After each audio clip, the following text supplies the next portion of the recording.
We're eager to talk with you about anything that matters. And we don't for a minute ever want you to think that we don't think that the things that you are living, that the issues that you are contemplating, or the situations that you are standing in are not important, because every single one of them is. But we do want this gathering to be a sort of mental, if you want it to be for you, we can't do it for you, but we can intend it in terms of what we are offering. We would like it to be a sort of mental turning point where you decide you're going to start looking forward to what's coming with more enthusiasm as you detach more and more from anything negative about what is.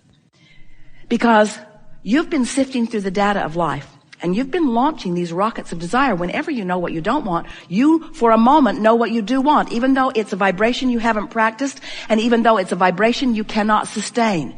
You gave birth to it, and the larger part of you can sustain it and does.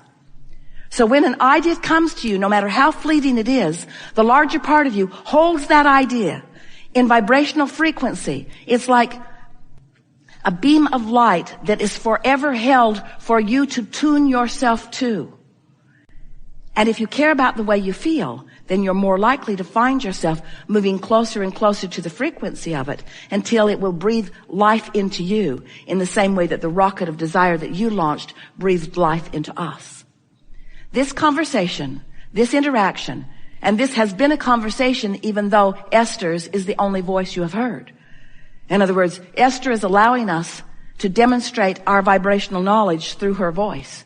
But you are demonstrating your vibrational knowledge through your thoughts.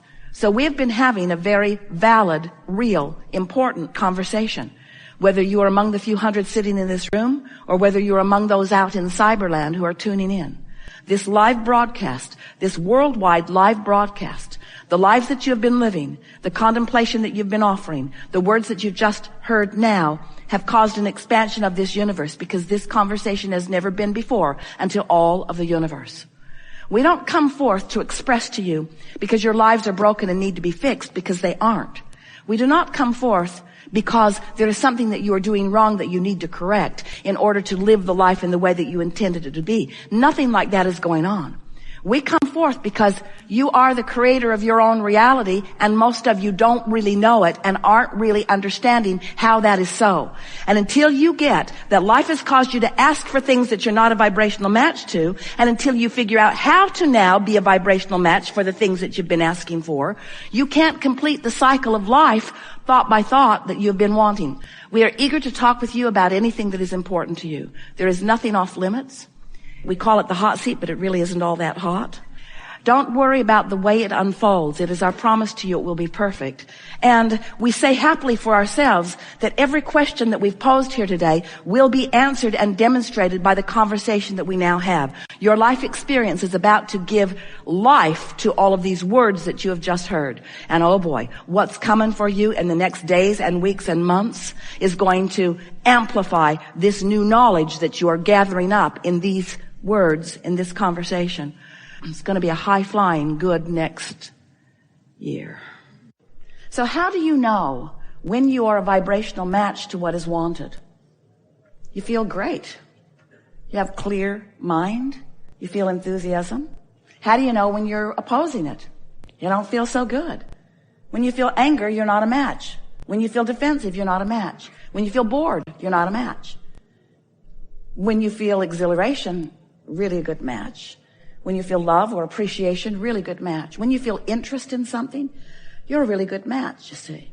So how is it that your emotions are such clear indicators, such clear, always accurate indicators? Because your emotions, like all of your senses,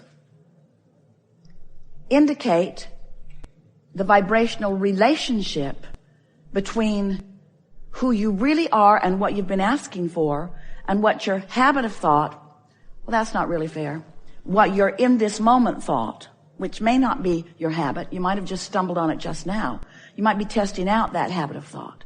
You might have heard it, someone might have said it, you might be repeating it, but for the most part, you're not coming up with new resistant thoughts. You've been carrying them around for a while. And the reason that you don't give them up easily is because you've been carrying them around for a while. So they've been your point of attraction for a while. So law of attraction's been giving you evidence of them for a while. So you have proven the validity of them to yourself. So you believe that it is real and you believe that it is true. So you keep repeating it. Because after all, you want to be truthful. Not. You don't want to be truthful about things not wanted. Esther argued with us in the beginning about that quite a bit. But Abraham, it's true. It's true. I'm only speaking the facts. I'm only speaking what is true. And we say there are a lot of true things that resonate with what you want. Focus on those true things.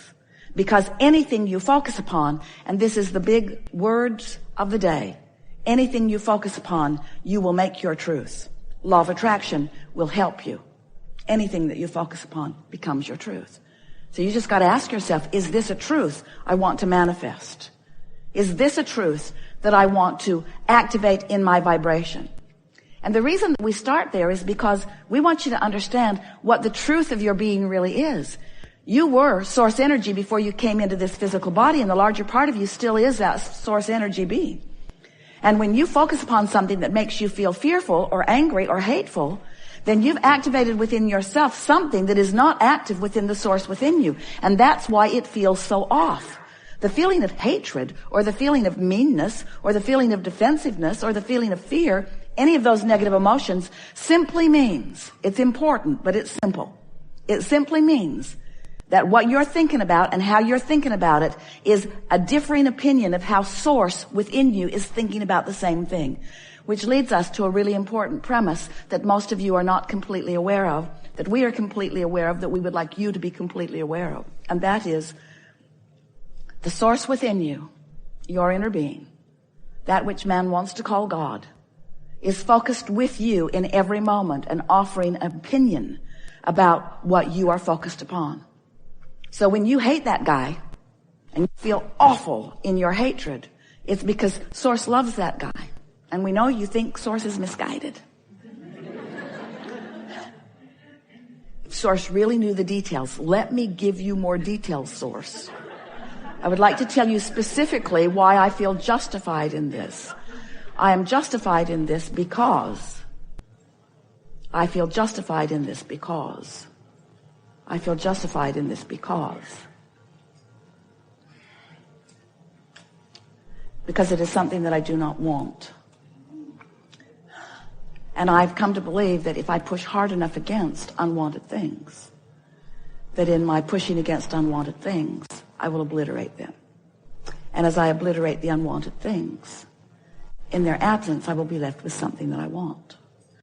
We want you to know that this is an environment of well-being, and that well-being is available to you at all times, that there is not a moment in time that well-being is not available to you. You just need to relax and allow the well-being that is available in every moment to wash around you, to flow to you and through you, to sustain you, to uplift you, to provide for you.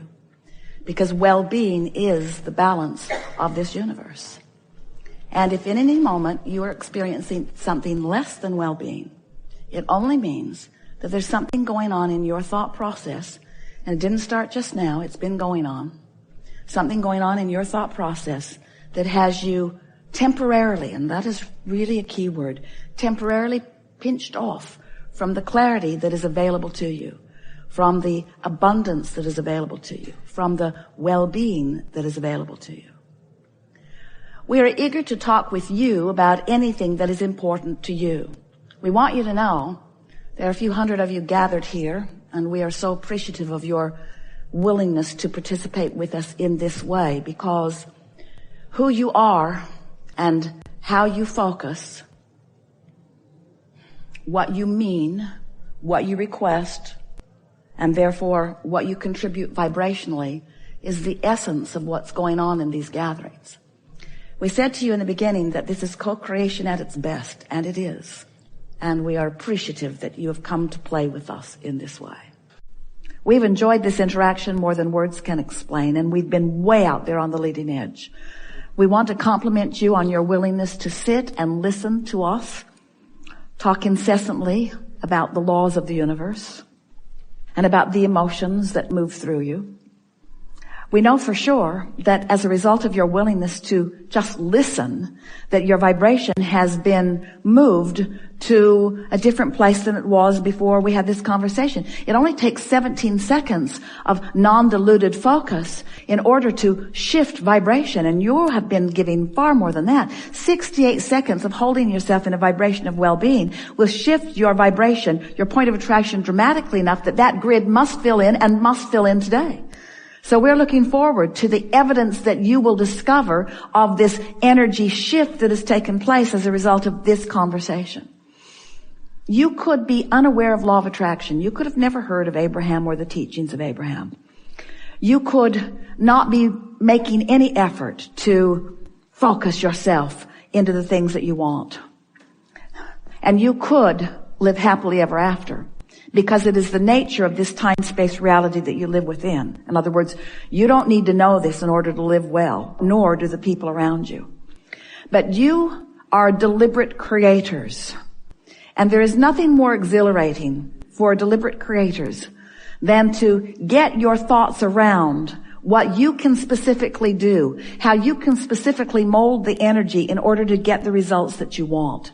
Because creators want to explore and decide and define the newness that you're reaching for. And then deliberate creators want to find a way of vibrationally allowing that which you've asked for. And nothing is more delicious than then allowing the universe to surprise and delight you in all of the ways that it will. It is our desire that as this grid fills in, and it will, it is our promise to you, that as it fills in, that you take note of the important part that you play in this deciphering process. We want you to feel happy about who you are and pleased that you have come to decide and to ask anew. We want you to feel the appreciation that Source feels for you in the part that you play here. If it were not for you out here on this leading edge, thought would not move beyond that which it is. That's big. If it were not for you participating with one another, you would not be creating vortexes that would be the nucleus or the starting place of the generations that are being born. If it were not for your willingness to explore the contrast and reach toward that which is new, there would be no expansion of the universe. In other words, the part you play is important. But not one of you said, I will sacrifice my joy to play this important role. Not one of you said that. And when you get back to the basics of caring about how you feel and reaching for these general feelings of well-being, you will be rewarded as you have intended to be with the manifestations that you have carved out of this time-space reality. Yes, of course, future generations are going to benefit mightily by your participation here and now. But you are supposed to benefit too, and now. And there is no joy that is greater for us to experience than your conscious acknowledgement of your alignment with that which is us. When you feel that joy radiating through you, we want you to know that what you've discovered is a path to the momentum of the joy that we all feel for you. And when you get there, stop and revel in that just a little bit and acknowledge the good job you've done of getting out of the way and allowing the joy that is natural to you. We spoke a lot of words here today, and you heard almost all of them. We moved a lot of energy here today, and you felt a lot of it. The energy moved significantly here today. It might be leaving you feeling a little like you've had a workout. But what's coming in the next few days, watch for it. It is our promise that it will be evident to you. There is great love here for you. And as always, we remain stubbornly, joyously, expectantly, decidedly, emphatically, determinedly in the vortex.